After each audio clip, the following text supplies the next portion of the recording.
This is the Telemetry Transportation Daily for January 20th, 2026, and I'm Sam Abuel-Samad, Vice President of Market Research for Telemetry. Tariffs are a tax on the consumers that buy products, no matter how much some politicians try to deny it.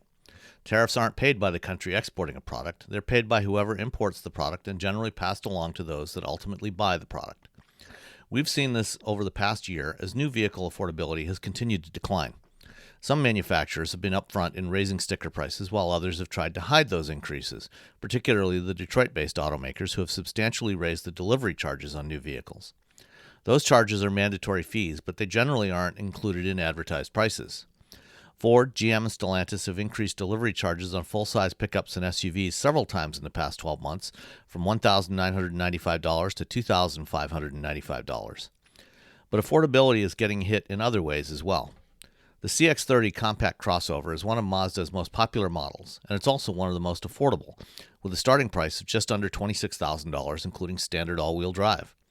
The CX-30 is produced in Mexico, and despite its modest price, sales declined by more than 40% in 2025.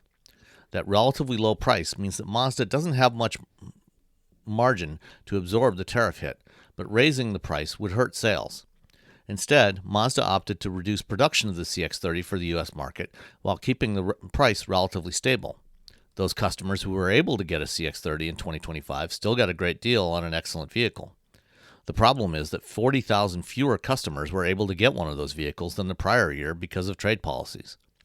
As a relatively smaller automaker, Mazda doesn't have the resources to build new plants in the U.S. because they don't have the sales volume to fill a factory.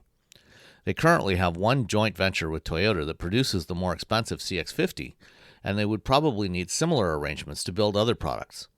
In the meantime, it looks like Mazda will focus on higher margin models where the customers might have more willingness to pay the tariffs. Thanks for listening.